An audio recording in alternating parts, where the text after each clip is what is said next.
さあ今日は채용 면접 시의 헤어스타일이라는 제목으로 말씀드리도록 하겠습니다. 저희가 채용 면접 시의 헤어스타일에 대해서도 지도하고 안내 드리도록 하고 있습니다. 기본적인 전략은 이렇습니다. 남자들은 이마가 노출하는 헤어스타일을 하라고 하죠. 그리고 여자분들한테는 역시 이마가 자연스럽게 나오는 헤어스타일로 하라고 지도하고, 머리가 긴 경우에는 좀 뒤에서 묶으시라고 해요. 저희가 이렇게 언제나 지도하고 있습니다. 그런데 실화지만은 지난번에 면접 행사가 있을 때 아까 말씀드린 대로 이마를 노출을 하라고 지도를 했어요. 했는데도 불구하고 대부분의 남자 지원자들이 전략에 대해서, 저희가 말씀드린 그런 전략에 대해서 지키지 않고 요즘 유행하는 머리 스타일로, 그러니까 이마가 가리는 그런 머리 스타일로 왔더라고요. 조금 솔직히 실망스러운 좀 상황이었죠. 그리고 그 결과는 거의 다 남자들은 안 됐습니다. 좀 아쉬웠습니다. 근데 모든 문제가, 모든 원인이 그 머리 때문에 그런 거는 아니지만 적어도 문제가 있다고 봐야 되겠죠. 자, 그래서 저희도 이것 때문에 고민했죠. 확실히 지도를 했지만 그 지원자분들이 저희가 세운 전략을 지키지 않았어요. 이거를 몇 가지 좀 생각을 해봤습니다. 단순히 그 이마를 노출을 하는 게 싫다, 그래서 그럴 수도 있죠. 학생들은 특히 지금 노출 안 하는 스타일이 멋있다고 생각하는데 그렇게 노출을 하라고 그러니까 좀 별로다, 멋이 없어진다, 그렇게 해석할 수도 있었을 거고, 아니면 머리를 노출하라는 것 자체가 무슨 의미인지 모르고 헤어스타일 자체에 별로 관심도 없고, 그래서 면접에 임할 때 신경 안 썼다, 이런 경우도 있을 겁니다. 아니면 저희가 전략적으로 이마를 노출하는 헤어스타일을 하고 오라고 하는 거에 대해서 전혀 공감을 못했다, 왜 그렇게 해야 되는지 그렇게 생각했을 수도 있죠. 혹은 이런 전략에 대해서 나름대로 다른 해석을 했기 때문에 다른 판단을 하지 않았을까 등등, 그런 이유는 생각이 됩니다. 결국은 저희가 헤어스타일 전략에 대해서 그 배경에 대한 설명이 좀 부족하지 않았나 싶습니다. 그래서 오늘은 왜 그러한 헤어스타일로 오라고 하는지, 면접 시에 그 헤어스타일로 임하라고 하는지 좀 말씀드리고자 합니다. 사실은 그 면접할 때 기업 측에 어떤 채용의 기준이라는 게 있어요. 당연히 있는 거죠. 그거를 단순화시키기 위해서 좀 키워드를 몇 가지 좀 생각을 했습니다. 여기에 책임감, 리더십, 질서, 선장, 의욕, 창의력 등등등 있을 거예요. 그러니까 이러한 사람을 뽑고 싶은 거죠. 이런 키워드에 걸리는 사람을 찾는 거예요. 사실은 이 복잡한 과정들이 있을 거고, 면접 시 그 사전에 이력서도 보고 여러 가지 기준들, 다른 기준들도 많이 있는 건데 저희 전략에 대해서 좀 말씀드리는 겁니다. 자, 여기서 좀 이해를 돕기 위해서 좀 간단한 설명을 드릴게요. 빨간 색깔에 대해서 사람들은 어떤 것을 연상하느냐라는 말씀입니다. 빨간 것은 연상하기 쉬운 게 여러 가지 연상할 수도 있는데, 연상하는데 혈액, 피를 연상하기가 쉬워요. 여기서부터 연상되는 게 위험하다, 아니면 피이기 때문에 열정을 산지한다, 피는 이렇게 연상할 수가 있죠. 그러니까 이게 뭐냐면 빨간색을 보면은 위험, 리스크, 그리고 열정, 그런 연상을 하게 되어 있어요. 사람들은 그런 거 어쩔 수 없어요. 그래서 좀 상대를 자극할 때는 좀 빨간 옷을 입는다라든지 그런 것들이 있죠.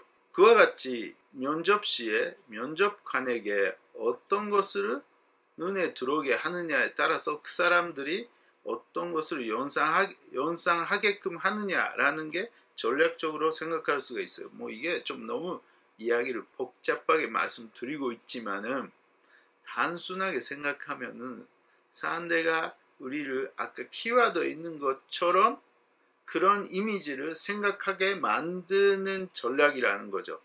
그러니까 쉽게 말하면 면접관들이 채용의 기준이 되는 그러한 키워드가 연산될 만한 인상을 어떻게 줄 것이냐, 어떻게 하면은 내가 책임감이 있는 사람, 리더십이 있는 사람, 질서를 지키는 사람, 선jan성이 있는 사람, 의욕이 있는 사람, 장의력이 있는 사람 등등등 그런 금전적인 이미지를 사람들에 심어주는데 어떻게 하면 좋을까라는 게 저희가 생각하는 전략입니다. 면접 시에.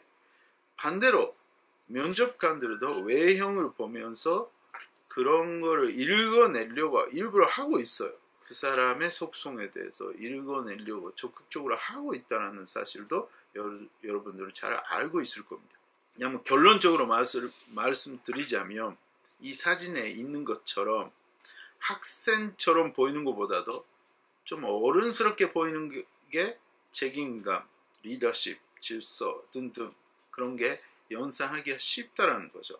어려 보인다라는 게 유치하다, 무지하다, 그리고 무책임, 등등 그렇게 연상하기가 쉬워요. 의식적이든 무의식적이든 기업 측에서는 어른스러운 모습으로부터 금전적인 이미지를 연상하게 돼 있습니다. 그래서 저희가 외형에 대한 지도를 하는 이유는 그러한 전략을 토대로 해서 보다 어른스럽게 보이기 위해서 면접관들에게 금전적인 이미지를 심어주기 위해서 이러자고 했던 것입니다. 그리고 또 한 가지가 있습니다. 이게 한국은 가정에서의 코드가 엄격하고 반대로 일본에서는 사회에서의 코드가 엄격하다라는 게 있습니다. 그게 무슨 말이냐면 코드가 엄격하다라는 것은 룰 같은 것들이 보다 지켜져 있다 아니면 지켜야 하는 어떠한 사회적인 압력들이 존재한다라는 것을 의미합니다. 그래서 일본에서는 가정에서는 뭔가 지켜야 되는 것들이 많지는 않는데 사회에서는 한국보다도 지켜야 할 만한 코드가 분명히 엄격하게 존재한다라는 것을 말씀드리는 것입니다. 그게 문화 차이예요. 어쩔 수 없어요.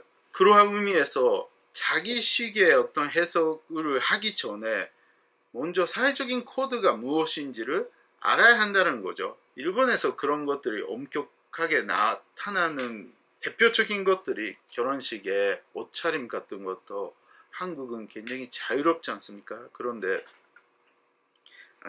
한국은 자유롭진 않죠. 자유롭진 않지만은 허용되는 범위가 굉장히 넓어요. 그런데 일본은 좀 그렇지는 않습니다. 결혼식이라고 하면은 좀 입어야 되는 스타일들의 범위가 굉장히 좁아요. 장례식도 마찬가지고요. 입어야 할 옷들의 범위가 굉장히 좁습니다. 전장으로 생각할 때도 원래 전장 양복 입을 때 코드가 존재하죠. 어떤 자리에서는 어떤 양복을 입어야 하고 양복의 어떤 부분, 넥타이, 라펠 등등 그런 것들은 다 코드가 존재합니다. 사회적인 코드가 존재해요. 그런데 한국에서는 그런 것들이 약하죠. 사회적으로 인지되어 있지는 않고요. 그러니까 일본에서는 전반적으로 사회적인 의례 부분에 대해서는 굉장히 그런 것들이 엄격하게 적용되는 것 같습니다. 저희가 외형에 관한 전략을 세운다는 것은 결국은 일본 사회에 엄격한 코드가 존재하기 때문에 저희가 그런 말씀 드리는 것입니다. 물론 그러한 규제가 엄격하다는 것 자체에 대해서 찬조성이나 생산성의 조화를 가져다 준다라는 생각하는 사람도 있고요. 그래서 그런 거를 회사 생활에서는 깨야 된다라고 생각하는 사람도 적지는 않습니다. 요즘은. 하지만 그런 사람도 일본 문화로부터 자유롭지는 않습니다. 굉장히 무의식적인 차원에서는 자기도 모르게 코드의 의식에 대해서 강할 수가 있는 거죠. 그래서 안전하게 생각해도 이러한 코드를 지키는 게 면접 시에는 유리하지 않을까 싶어요. 그리고 아까 말씀드린 연상이라는 것과 코드가 굉장히 깊이 관여가 돼 있지요. 그래서 자기가 원하는 그런 스타일을 고집하는 것이 아니라 코드에 맞는 헤어스타일을 선택하는 게 면접에 있어서는 취업에 있어서는 굉장히 유리하다라는 말씀을 드리고 싶습니다.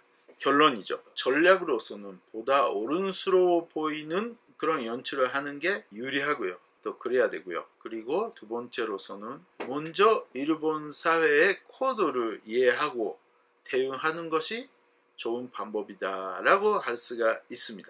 그러니까 어떤 분은 머리를 내리는 게 부드러워 보여서 오히려 면접 시에 유리하지 않을까라고 해석했다 그래요. 그거는 잘못한 거죠. 부드러운 것보다도 어른스러워 보이는 게 오히려 훨씬 유리하다는 거고요. 그래서 저희가 지도하는 내용들의 배경에는 이런 코드 문제도 갈려 있다는 것을 이해해 주셨으면 좋겠습니다. 오늘 여기까지로 하겠습니다. 감사합니다.